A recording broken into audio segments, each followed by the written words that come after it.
The battle was over, but victory had come at too steep a price. Thanos had been defeated, but at a cost that left the Avengers fractured and scarred. Among the rubble of the battlefield, Captain America, Steve Rogers, stood, breathing heavily, his body weary but resolute. In his hand he held Mjolnir, Thor's enchanted hammer, and the weight of it felt both alien and familiar. The hum of thunder, deep and resonant, echoed through his chest, as if the very storm of Asgard had found a new vessel. It was a moment of pure power, and yet something more, something inevitable, had shifted within him. "You are worthy," Thor had said, his voice filled with awe and a sense of relief. And Steve had taken it. He'd taken Mjolnir because he needed it, because the world needed it. But it wasn't just the hammer he had taken. It was a mantle that went beyond even the super soldier serum. Steve had become something more than human. The silence of Asgard was deafening. The golden spires of the city stood tall against the blackened sky, the Bifrost a distant, shimmering thread of light. Steve Rogers now stood in the heart of this ancient realm, the god of thunder in his own right, and yet there was a heavy weight on his shoulders. His shield, now etched with runes from Asgard, rested at his side, a constant reminder of the responsibility he had assumed. He was no longer just a soldier of Earth. He was Thor's successor, chosen by Mjolnir itself. And yet something in him felt out of place. Asgard had been left to him in a time of great turmoil. Thor, the original wielder of Mjolnir, had fallen from grace. His failure to protect the Nine Realms had cost him the favor of the gods, and now Steve had inherited both the mantle and the weight of that failure. He had no choice but to stand firm. The fate of not just Earth, but the entire cosmos now rested on his shoulders. Steve paced across the palace's halls, his footsteps echoing against the polished marble floor. He had spent weeks in this new life, trying to grasp the full extent of his powers, but it wasn't enough. Not yet. The echoes of the past haunted him, and the thought of Thor's disappointment lingered in the air. "Steve," a voice called from behind. It was Valkyrie, the new ruler of Asgard, her warrior spirit burning in her eyes. "What is it?" Steve turned, his gaze steady but distant. "We have news. A disturbance on the edge of the Nine Realms. Something ancient is awakening." Steve's eyes narrowed. He didn't need more words to understand. He had felt it, too. A tremor in the balance of the cosmos, a pull of something dark. The universe was shifting, and it didn't bode well. "Tell me everything," Steve said, his grip tightening around the hilt of Mjolnir. He was no longer just a soldier. He was the protector of realms, and this was his fight now. A dark void stretched across the horizon of the Ninth Realm. The stars themselves seemed to be dimming in its presence. Steve stood on the Bifrost, his cape billowing behind him, feeling the storm swirling within him. His every step vibrated with the energy of thunder, the magic of Mjolnir coursing through his veins. Beside him stood Valkyrie, her eyes scanning the horizon. "I've heard whispers of this," she said, voice low. "An ancient evil. Something. Older than the gods themselves. It's not just a force of destruction, it's a force of chaos, and its name is Chthon." "Chthon?" Steve echoed, frowning. The name struck a chord deep within him, though he couldn't place why. "What is it? And why hasn't it been dealt with before?" "Because," Valkyrie replied, her gaze unwavering, "it's not something we could ever fully defeat.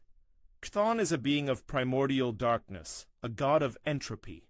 It exists in the space between worlds, and every time the realms have tried to lock it away, it finds a way to slip through.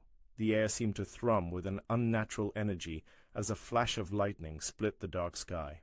Mjolnir's power hummed in response, the storm reflecting the chaos that Chthon would bring. "Then we stop it, like we always do," Steve said, his voice resolute.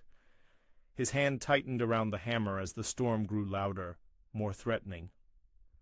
Valkyrie gave a half-smile, but it was tinged with concern. "It won't be that easy, Steve. Chthon doesn't care for the laws of Asgard or Earth or any realm. It is pure destruction. It will turn your own power against you, use your greatest strength as a weapon to destroy you." Steve looked out, over the void. His mind raced, but his will never wavered. He wasn't just Captain America anymore. He was Thor. And if there was one thing Steve Rogers had learned over the years, it was that the only way to beat evil was to stand up to it, no matter the cost. The Bifrost tore through the sky, its light blinding as it carried Steve and Valkyrie into the heart of the Ninth Realm. The air here was thick with darkness, the stars far off and indistinct.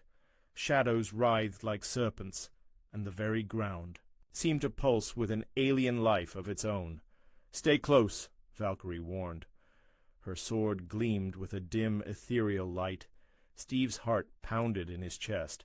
He could feel it now, the pull of Chthon's influence, a dark gravity that threatened to drag him into despair. His hand gripped Mjolnir so tightly his knuckles turned white.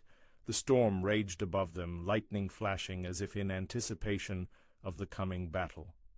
It was a battle not just for their survival, but for the fate of all realms. And then, from the darkness it came. The sky split open, and a shadow, an endless, writhing mass of tendrils and whispers, rose before them. Chthon. It was a presence rather than a shape, an all-encompassing force of destruction. It was the embodiment of entropy itself, a god of oblivion. Its voice echoed in Steve's mind, cold and suffocating. "You are not worthy," Chthon hissed. "You cannot stand against me, child of Asgard. You will break as all mortals do." Steve's grip on Mjolnir tightened. The storm swirled violently around him, but he remained steadfast, his eyes burning with the same fire that had carried him through countless battles on Earth. "You don't know who you're dealing with," Steve said, his voice steady, unwavering. "I've fought things bigger than you, and I don't lose." With that, he hurled Mjolnir toward the creature. The hammer flew through the air, crackling with divine energy, and struck the mass of shadows.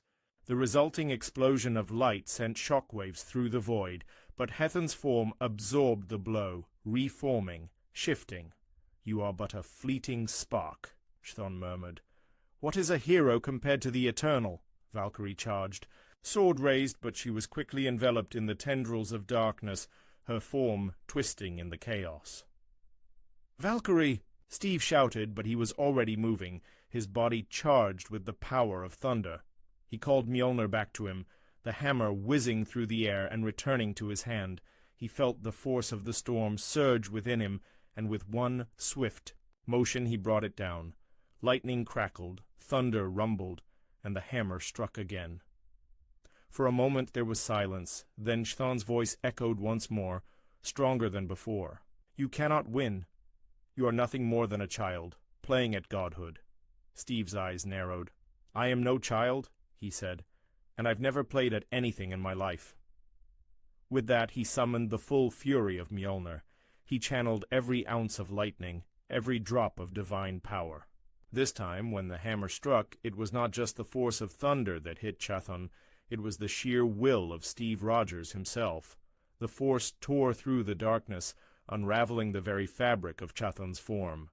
The primordial god howled, its tendrils flailing, but it was too late. With one final, deafening crack of thunder, Chthon was banished, its shadow cast back into the depths from which it came. Steve stood, breathing heavily, his form glowing with the fading embers of the storm. The battle had been won, but the cost was steep.